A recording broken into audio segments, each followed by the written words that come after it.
പ്രണാമം. നമുക്ക് ശ്രീ വാൽമീകി രാമായണത്തിലേക്ക് തന്നെ മടങ്ങാം.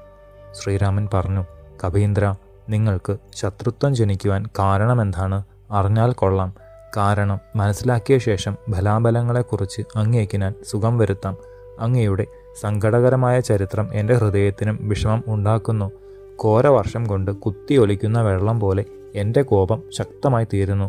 ഒട്ടും വ്യസനിക്കാതെ എല്ലാ കാര്യങ്ങളും തുറന്നു പറയൂ. വീണ്ടും ഈ രാമൻ പറയുന്നു, ഒരേ ഒരു ബാണം മതി അങ്ങയുടെ ശത്രു നാമാവശേഷനാകുവാൻ.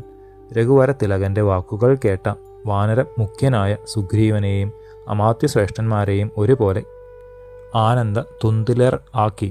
കാർമേഘം വിട്ട നിർമ്മല അമ്പരം പോലെ സുഗ്രീവൻ്റെ വദനം തെളിഞ്ഞു. ഭ്രാതൃവൈരത്തിനുള്ള കാരണം പറയുവാൻ ഒരുങ്ങി.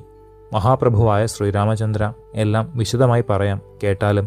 ജ്യേഷ്ഠനും ഞാനും വൈരികളായി തീരാനും രാജ്യത്തിൽ നിന്ന് നിഷ്കാസിതനാകാനുള്ള കാരണം ആദ്യം മുതൽക്കേ തന്നെ പറയാം. ദേവ, ബാലി എൻ്റെ ജ്യേഷ്ഠനാണ്. അതിശക്തനായ ഏതൊരു ശത്രുവിനെയും നിഷ്പ്രയാസം നിഗ്രഹിക്കുവാൻ സാധിക്കും. പിതാവിന് ബഹുമാന്യനായ ജ്യേഷ്ഠൻ എനിക്കും അങ്ങനെ തന്നെയായിരുന്നു. അച്ഛൻ്റെ മരണശേഷം അഗ്രജനായ ബാലിയെ വാനര രാജാവായി സജീവോത്തമന്മാർ അഭിഷേകം കഴിച്ചു. പിതാമഹന്മാർ മുതൽ സംരക്ഷിച്ചിരുന്ന രാജ്യത്തെ നന്നായി ഭരിക്കുന്ന ഭാതൃസമീപത്തിൽ ഒരു ദാസനെ പോലെ വിനയാന്വിതനായി ഞാൻ പരിചരിച്ചുകൊണ്ട് വാണു. അക്കാലത്ത് മായാവി എന്നു പേരായ ഒരസുരൻ, ദുന്ദുഭിയുടെ ജ്യേഷ്ഠപുത്രൻ. സ്ത്രീ നിമിത്തം അയാൾക്ക് അഗ്രജനിൽ പണ്ടേ മുതൽ പകയുണ്ടായിരുന്നു. യുദ്ധത്തിന് വന്നു. ഒരു ദിവസം രാത്രി എല്ലാവരും ഉറക്കമായപ്പോൾ ക്രുദ്ധനായി എത്തിയ മായാവി ക്രൂരമായി പോരിന് വിളിച്ചു. അതികഠിനമായ അലർച്ച കേട്ട് സുഷുപ്തിയിൽ നിന്ന് ബാലി ഉണർന്നു. അന്തപുര സ്ത്രീകളും ഞാനും രാത്രിയിലെ യാത്ര മുടക്കുവാൻ കഴിയുന്നത് ശ്രമിച്ചു. ഞങ്ങളെ മുഴുവൻ തട്ടി നീക്കി വാനരനാഥൻ പുറത്തേക്ക് ഇറങ്ങി. സ്നേഹാധിക്യത്താൽ സഹോദരനെ ഞാൻ പിന്തുടർന്നു.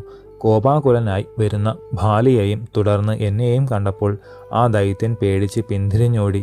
ആ സമയം ചന്ദ്രൻ ഉദിച്ചുയർന്ന് വെളിച്ചം വീശിയിരുന്നതിനാൽ ഞങ്ങളും അവൻ്റെ പിന്നാലെ എത്തി.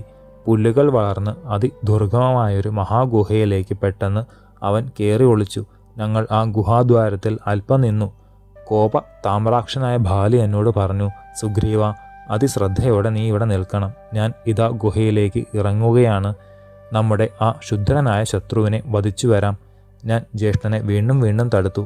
എന്നാൽ ഭ്രാതാവിൻ്റെ പാദങ്ങൾ തൊട്ട് എന്നെക്കൊണ്ട് സത്യം ചെയ്യിപ്പിച്ച് ഭീകരമായ ആ ഗുഹയിലേക്ക് ജ്യേഷ്ഠൻ ഇറങ്ങി. ഉത്കണ്ഠാഭരിതങ്ങളായ ദിവസങ്ങൾ ഓരോന്നോരോന്നായി അടർന്നു വീണു. വർഷം 1 തികഞ്ഞു. ഞാൻ ആ നിൽപ്പിൽ നിന്ന് അനങ്ങാതെ ജ്യേഷ്ഠനെ കാണാതെ അതിദുഃഖത്തോടെ അവിടെ നിന്നു. അനേക തരത്തിലുള്ള ആപത്ശങ്കകളും എന്നിൽ ഉയർന്നു. ദിവസങ്ങൾ വീണ്ടും മുന്നോട്ട് പോയി. ഒരു ദിവസം പതഞ്ഞുകൊണ്ടുള്ള രക്തം ഗുഹയിൽ നിന്ന് ശക്തിയിൽ പുറത്തേക്ക് ഒഴുകി വരുന്നതായി കണ്ടു. തുടർന്ന് അസുരൻ്റെ അതികഠിനമായ അലർച്ചയും അഗ്രജൻ്റെ ദയനീയമായ നിലവിളിയും. എൻ്റെ വിപത്ശങ്കയ്ക്കനുസരിച്ച് ലക്ഷണങ്ങളെല്ലാം പൂർണ്ണമായി. മായാവി ജ്യേഷ്ഠനെ നിഗ്രഹിച്ചു എന്ന് ഞാൻ തീർച്ചയാക്കി.